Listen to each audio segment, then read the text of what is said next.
since nimeipata, ambapo alinicheki lakini pia tulizungumza sana, kanielezea, ambia Datiti habari, mimi jina langu naitwa Fatma. Datiti mimi natokea Tanga. Dada yangu, kusema ukweli mimi nina maisha magumu sana mwenzio. Yaani maisha yangu ni magumu mno. Sina hata pa kuanzia kabisa. Sijui nifanyeje, sijui naanzia wapi. Mimi bwana sasa hivi na umri wa miaka 31. Na hivi tunavyozungumza na watoto wangu wawili. Mtoto wangu wa kwanza nilimpata nikiwa bado mdogo, bado binti. Nilipata ujauzito alafu baba wa mtoto akanikimbia. Kwa wakati huo nilikuwa bado binti mdogo sana. Kwa hiyo sawa, pamoja na kunikimbia yule baba mtoto, nilipambana kumlea mwanangu peke yangu kwa miaka kadhaa hivi. Na nilikuwa nyumbani tu, nimerudi nyumbani kwa wazazi kijijini na nikakaa huko kwa muda mrefu. Lakini sasa kama unavyojua nature ya kukaa kwa wazazi, huwezi kuwa wao kila siku wanakuhudumia. Kwa hiyo nikaanza kuona kama maisha yanakuwa magumu hivi, hali inakuwa ngumu. Kwa kama mtoto wa kike ambaye pia ni mama, ikabidi sasa nianze kutoka nyumbani, nikahama nyumbani ili kuja mjini kutafuta maisha, kuona naweza kupata kitu gani cha kufanya, nipate chochote kitu niweze kumhudumia mtoto wangu, maisha yaende. Mimi bana nilikuwa na ujuzi wa kushona.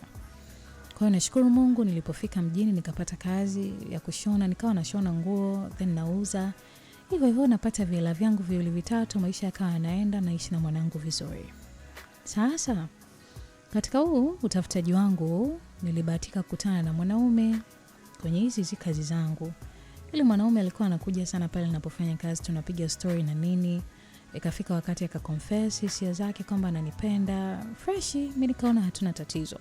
As long as kama tuna upendo, tumependana kati yetu, it's better tuendelee na safari sasa ya mahusiano. Kwa hiyo tukapendana, tukaanzisha uhusiano. And finally baadaye tukafunga ndoa, kwa sababu mwenzangu aliniambia hapendezi na zile mambo za kukaa kwenye uhusiano kwa muda mrefu, anataka kukaa kwenye uhusiano muda mchache and then tufunge ndoa.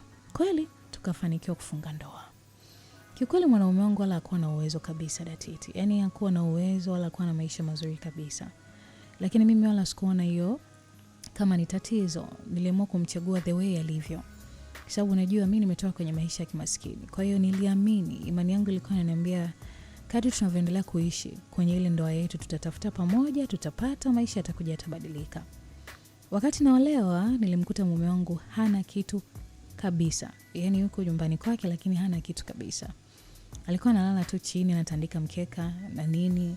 Chumba alichokuwa analala kusema ukweli ni kibovu, yani kimechoka kabisa. Unajua vile vyumba ambavyo vimechoka, yani hata kodi yake yani ni ile ambayo unalipa kwa mwezi, lakini ni sawa sana hela ya kula tu ya kawaida. Kodi yake pia ilikuwa ni kodi ya kawaida kabisa. Umeona kwamba alipewa msaada wa kuishi hapo na huyo mwenye nyumba.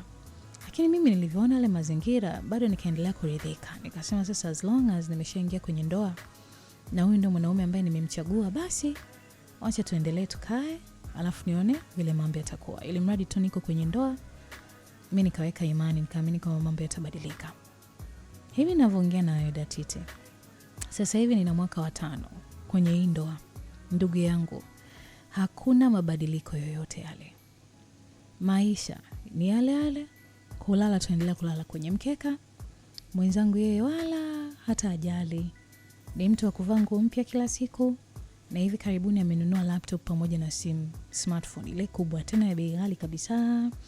Ila kubadilisha maisha yetu hapa nyumbani ndio kitu hataki kabisa. Yaani hana mpango nacho. Tunalala kwenye mkeka kama kawaida. Ni watu ambao yani maisha yetu ni magumu, hatuna vinavyoeleweka. Unaelewa hiyo situation. Ila mwenzetu linapokuja swala la kujiweka bling bling, apendeze na nini, kwake ndio vitu anapenda. Mimi nimejaribu kuzungumza naye, kumuuliza mara kadhaa, kwa sababu naamini mume wangu nitamwambia nani. Nikamuuliza vipi, kwa sababu naona kama vitu haviendi. Unapata hela unaenda kununua vitu ambavyo havi make sense, watoto tunalala nao chini, kwa sababu huyu pia nimepata naye mtoto mwingine, kwa jumla ninao 2. Umeona? Watoto nalala nao chini, watoto wakati mwingine wanakosa hata nguo kabisa, wanavaa nguo zimechanika. Yaani tunaishi maisha ya dhiki kuliko kawaida. Lakini mwenzangu nikimuuliza ndio inakuwa mwanzo wa ugomvi. Kupigwa, ugomvi sio kuwa na maana, na akikasirika wakati mwingine anaweza siku 3-4 asirudi kabisa nyumbani. Yaani hayo ndio yamekuwa maisha yetu. Sasa ikafika mahali nikabidi nizungumze naye, nichukue tu hatua mkononi nimwambie basi kama inawezekana hebu niache mimi nirudi kazini. kwa sababu baada ya kunioa alinikatalia kabisa nisirudi kazini, hataki nifanye kazi. Nikamwambia niache mimi nirudi kazini ili niweze kulea watoto. Watoto wanahitaji kula vizuri, wanahitaji kwenda shule, wanahitaji mahitaji yao muhimu, wanashindwa kuyapata kwa sababu wewe hujali chochote. Basi niache mimi nirudi kazini nikafanye kazi. Jibu alilonipa akaniambia mwanamke ambaye yuko kazini anafanya kazi ni mwanamke ambaye anaweza kumsaliti mume wake wakati wowote. Umeona? Sasa najaribu sana kujitoa kwenye hii hali lakini nashindwa. Kifungo ni kwamba mimi ni mke wa mtu, amenioa, ndio ni mume wangu na mheshimu, lakini pia natamani sana wakati mwingine at least atakuondoka. Najiuliza naondokaje kwenye mazingira haya, na nikiondoka naenda wapi? Niwe mkweli tu, sina hata pa kuanzia. Sina hata kiasi cha pesa ambacho naweza kusema kwamba labda kilikuwa ni akiba nimehifadhi, haipo. Mwenzangu akiondoka kwa siku tunaachiwa 3000, ndio hiyo yote tupate hela ya kula mchana, kula mpaka usiku. Kwa hiyo siwezi hata kusave kiasi hata kidogo cha pesa. Na nina watoto 2, naondoka nao naenda nao wapi? Kwa hiyo nimefika mahali nashindwa kuelewa nini cha kufanya. Maisha nayopitia ni magumu mno Titi. Ni maisha magumu kuliko kawaida. Kwa hiyo mimi naomba nisaidie ushauri wa kitu gani naweza kufanya. Niambie maamuzi gani nifanye. Najua nipo kwenye hii ndoa lakini mahali nimefika sasa hivi ndoa imenishinda. Kuna wakati mpaka najiuliza mwenzangu ana mwanamke mwingine, isiye kama na familia nyingine, ameoa huko labda ndiko anakotengeneza future, ndiko anakofanya maisha. Sababu mimi sioni improvement yoyote ndani ya miaka 5 ya ndoa. Bado tunalala chini, jumba na udongo kabisa chini, yani hakuna hata sakafu, hakuna. Sasa haya mazingira yanakuwa magumu sana kwangu na watoto wangu. And that is why leo nimekuja kwenye dilemma hapa kwenye Ala za Roho ili Titi mnisaidie ushauri wewe pamoja na wanafamilia wa Ala za Roho. Mmenisikia? Naisimulia confidently hii story kwa sababu ukiacha tu namna ambavyo aliandika, tulizungumza sana mimi naye, nikamuuliza maswali mengi. Nisikuridhika na hichi kilichoandikwa hapa. Nilimuuliza maswali mengi sana. Nini ambacho kimemfikisha mpaka hapo?